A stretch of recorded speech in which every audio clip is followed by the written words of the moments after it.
says by giving her freedom is this. You can't excuse sin or the behavior, but we do as people have to show grace to those who have sinned. We can't act like we're better than somebody because we all have sinned. We all have done something. No sin is bigger than other because sin is sin. So therefore, what we have to understand and recognize is that no matter what happens in our life, God gives us grace, so we should be able to show grace to other people. We should be able to extend a word to somebody and say, hey, God forgave me, God can forgive you too.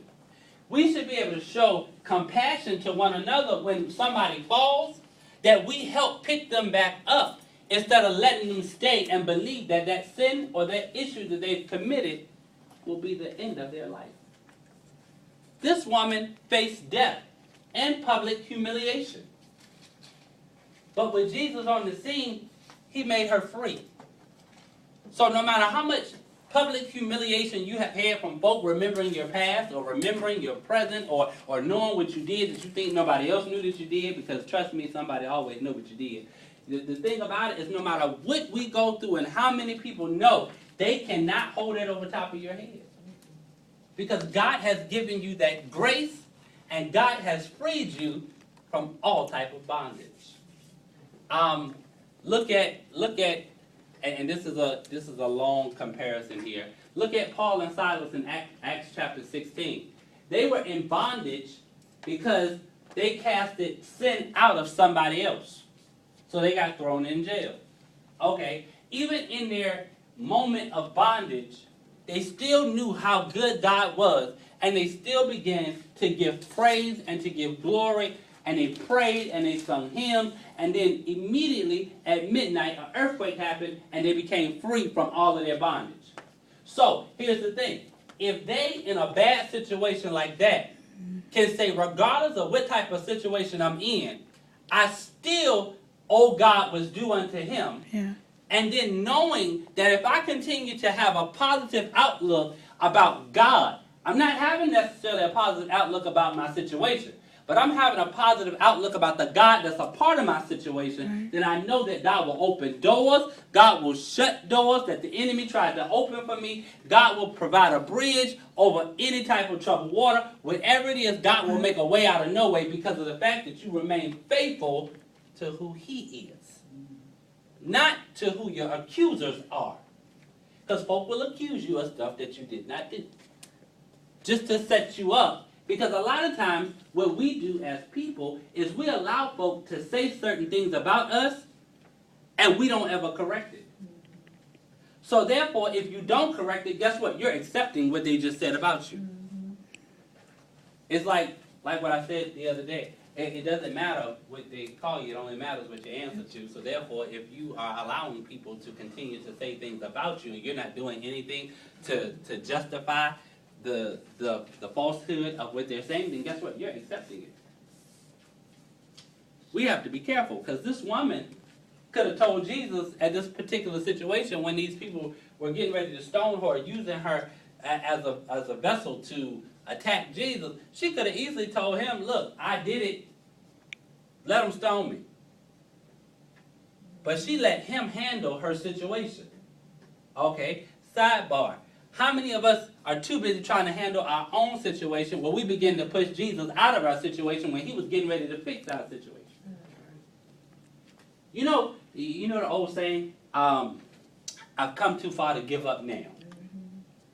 Well, there's another saying, as soon as you give up, that's when your breakthrough was getting ready to happen.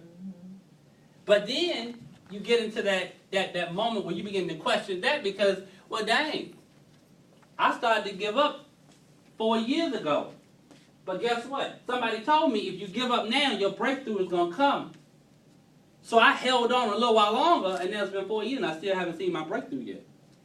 We begin to question things like that because the enemy wants you to think that your breakthrough will never come. He wants you to think that you're always going to be in the situation that you're in. But I was sharing with Amber on the way here that the enemy has tried so much to do so many things that I've overcome. So why would I think that I can't overcome now? Right. We were talking about folk getting in accidents and dying, the fatality rate of car accidents these days, because we had seen some crazy people driving on Jefferson Avenue. Well, I began to tell her, I said, well, let me just tell you that you may not know about this about me, but I'm going to go ahead and tell you. Let's start from birth. I said, when I was born, I said I got released from Riverside. My mama took me home, and then a couple of days later, they had taken me back to Riverside. They kept me for days. They didn't think I was going to make it. Okay, cool. I made it through that. The enemy didn't have his way. All right, I got sick a little later. They took me to the doctor. The doctor took my head, went to turn it on the table. Guess what? He took my head and he slammed it on the table. I was still a baby. So that could have been a bigger issue too. Well, his head almost got slammed on the table, but nevertheless, you know, I made it out of that. At 2 years old, I got a hold of a glass of wine and drunk some wine, and my body didn't react too well to it, so I ended it back up in Riverside. Okay, the doctors had to keep me in. Bronchitis growing up. Bad issue. Okay, fine. When 1994, July 1st, got into a car accident. The piece of metal on the door, on the frame of the car from the inside that leads you to your door. Okay, my head hit that, my knees hit the dashboard. Had to go through therapy, all that stuff like that. My knees are still not aligned with my legs. So therefore, then I had to go see neurosurgeons and all that stuff for my mind and my brain. Okay, cool, hit my head, made it through that. Cool beans. Kept on going. One day I woke up, couldn't get out the bed. I had an abscess on my appendix. The doctor said if I had waited 2 more hours, it would have ruptured. So the enemy thought he could have had me there, but guess what? God brought me out. All right, join the military. Go out there, had penicillin all my life. Go down the line, get about 4 shots. That last shot was a penicillin shot. Made it back to my office. 30 minutes later, 7 people had to pick a 130-pound person up off the floor. Heart rate tripled. Okay, you know, the devil thought he had me there, hyperventilating, all that stuff. All right, came back home. Guess what? Heart problem still going on. Shipyard wrote me out. Stayed out for 18 months. You know, the devil thought he had me there, but guess what? I still made it. So therefore, when you don't let God fight for you and you begin to try to do it yourself and try to think what people say about you and it's true and all this stuff like that, you begin to be what you think. They told me I would never make it, so I began to think I would never make it.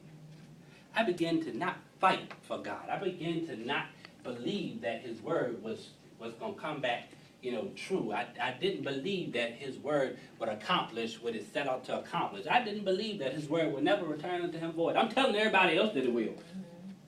But for myself, I started to doubt.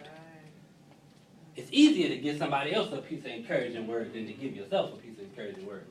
Especially when you're normally the encourager for everybody else. It becomes difficult. We go through hardship because now Amber tells me all the time, you're the hardest person to encourage, but yet you're the main one up there trying to encourage everybody else. I said, well, you got to think about it. I'm encouraging everybody else. I have no room to get no encouragement.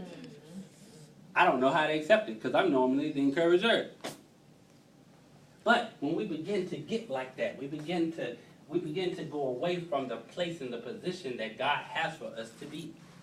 This woman did not interrupt God with Jesus when she was in her ordeal.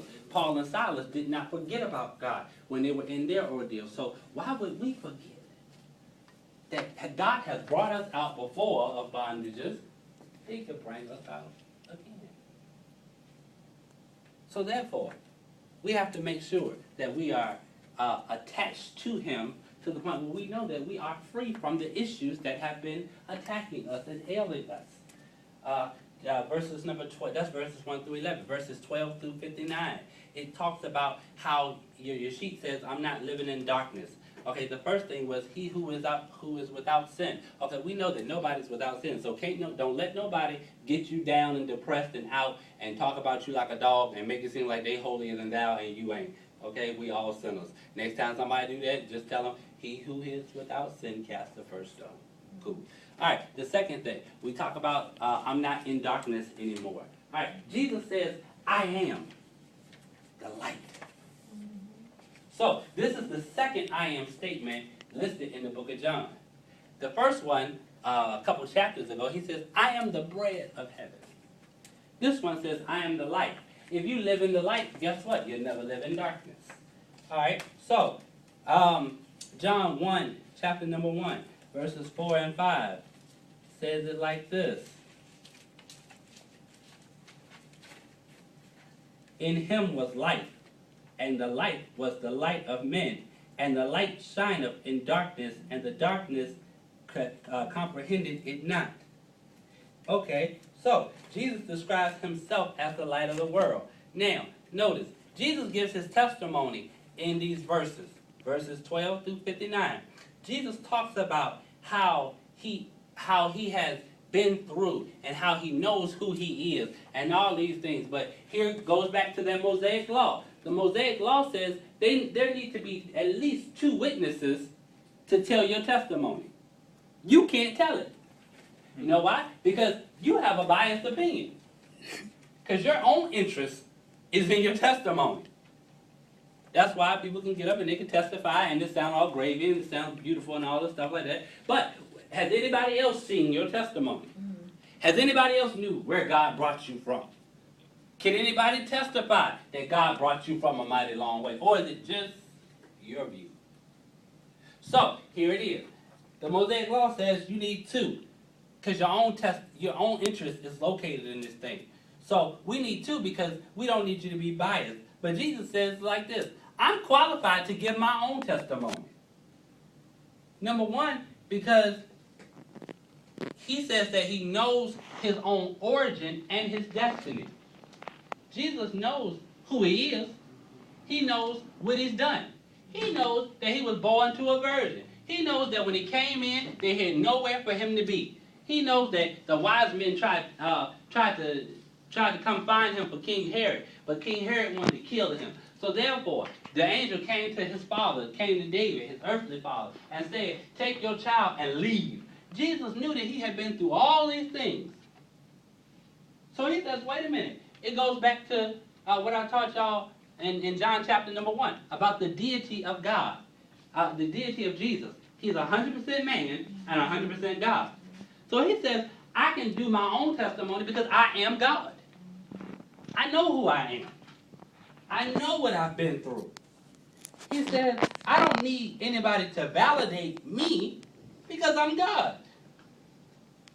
Verses 19 and 19 through 30, it talks about Jesus' relationship with his Father.